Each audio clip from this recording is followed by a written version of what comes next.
बिस्मिल्लाहिर्रहमानिर्रहीम। खुशामदीद कहती हूँ अपने तमाम दोस्तों को हानिया हेल्थ एंड ब्यूटीज चैनल में, और उम्मीद करती हूँ आप लोग खैरियत से होंगे।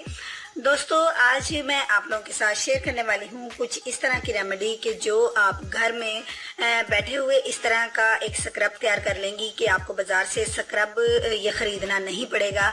यानी कि हम अपनी स्किन को स्क्रबिंग के लिए मुख्तलिफ किस्म के स्क्रब बाजार से खरीदते हैं, जो कि महंगे होने के साथ साथ कुछ इस तरह के होते हैं जो हमारी स्किन को सूटेबल नहीं होते और हमारी स्किन इम्प्रूव होने के बजाय साइड इफेक्ट का शिकार हो जाती है।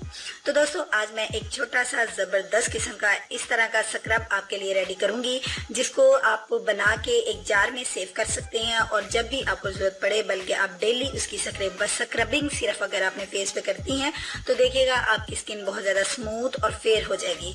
तो आइए अपने स्क्रब बनाने का आगाज करते हैं। लेकिन इससे पहले आपसे हमेशा की तरह रिक्वेस्ट करूंगी कि Hania health and beauty tips channel को जल्दी से सब्सक्राइब कर लीजिए और साथ ही साथ बेल बटन को भी दबा दीजिए तमाम अपडेट्स का नोटिफिकेशन सबसे पहले पाने के लिए। और जिन दोस्तों ने ऐसा कर लिया है, मैं दिल की गहराइयों से उनकी बहुत ज्यादा शुक्रगुजार हूँ। चलिए मैं आपको बताती हूँ कि इस बॉल में हमने कौन से इंग्रेडिएंट यूज करके तो एक स्क्रब को तैयार करना है। सबसे पहले दोस्तों मैं आपको दिखाती हूँ, ये मेरे पास मसूर की दाल का पाउडर है। मैंने मसूर की दाल ले ली है, उसके बाद मैंने उसका पाउडर जो है उसको ग्राइंड कर लिया और फिर स्टेन कर लिया ताकि उसकी पाउडर जो है वो मेरे पास आ जाएगी। मैंने मसूर की दाल का पाउडर जो है 1 स्पून अपने इस बाउल के अंदर ऐड करना है। इसके बाद जो नेक्स्ट इंग्रेडिएंट मेरे पास है ये है सूजी। दोस्तों, ये वो सूजी है जो घर में हलवा बनाने के लिए या बच्चों की खीर बनाने के लिए हम यूज करते हैं। इसका भी 1 स्पून हमने इसके अंदर ऐड कर लेना है। मसूर की दाल के अंदर हमने अपना 1 स्पून जो है ये सूजी का भी ऐड कर लिया है। नेक्स्ट इंग्रेडिएंट मैंने इसके अंदर ऐड करना है वो मेरे पास ऑरेंज पील पाउडर है, यानी कि माल्टे के छिलकों का पाउडर। ये आप घर में भी तैयार कर सकते हैं, इसके बारे में मैं पहले एक वीडियो अपलोड कर चुकी हूँ। ये देखिए, अब इसका 1 स्पून जो है वो भी हमने इसके अंदर ऐड कर लेना है। और इन तीनों चीज़ों की एडिंग के बाद एक ज़बरदस्त सा जो स्क्रब है वो मेरे पास रेडी हो चुका है, यानी कि मसूर की दाल का पाउडर, सूजी और ऑरेंज पील पाउडर। ये मेरा स्क्रब जो है बिल्कुल रेडी हो चुका है। दोस्तों, अब आप एक खाली बॉल ले लीजिए। ये जो मैंने स्क्रब जो रेडी किया है इसका 1 स्पून मैं आपको करके दिखाती हूँ। ये इसी तरीके से 1 स्पून ले लीजिए और इसके अंदर थोड़ी सी मिकदार जो है वो योगर्ट की ऐड कर लीजिए।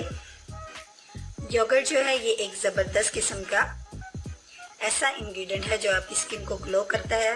इतनी सी मिकदार में ले लीजिए कि आपका जो ये स्क्रब है एक पेस्ट की शक्ल में आ जाए।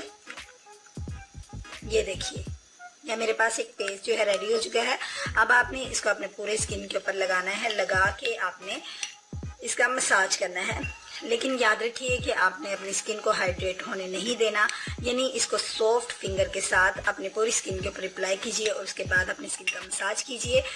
10 मिनट के मसाज के बाद आप अपने फेस को वॉश कर लीजिए और फिर देखिए कि आपकी स्किन किस कदर चमकदार हो जाएगी और खूबसूरत और स्मूथ भी होगी और आपका कलर भी फेयर हो जाएगा और आपके बहुत ज़्यादा लंबे चौड़े अखराजात नहीं होंगे। बल्कि सो सिंपल इंग्रेडिएंट है। सूजी भी आपके किचन में पाई जाती है और मसूर की दाल भी आपके घर में अक्सर मौजूद होती है, और अगर नहीं होती तो आप ज़्यादा मिकदार में, थोड़ी सी मिकदार में परचेज करके उसका पाउडर तैयार करके रख लीजिए। और उसके बाद ऑरेंज पील पाउडर आप घर में तैयार कर लीजिए। अगर नहीं कर सकते, ये भी आपको बाजार से आसानी से अवेलेबल हो जाएगा और कोई भी ज़्यादा कीमत में आपको परचेज नहीं करना पड़ेगा। तो दोस्तों, उम्मीद करती हूँ आप दोस्तों को आज का स्क्रब जो है वो अच्छा लगा होगा। अगर अच्छा लगा है तो लाइक के बटन पर क्लिक कर दीजिए और इसको अपने दोस्तों में शेयर कीजिए। कल मिलूंगी एक यूनिक सी मैजिकल वीडियो के साथ। कल तक के लिए अपना बहुत सा ख्याल रखिएगा, दुआ में मुझे याद रखिएगा। अल्लाह हाफिज़।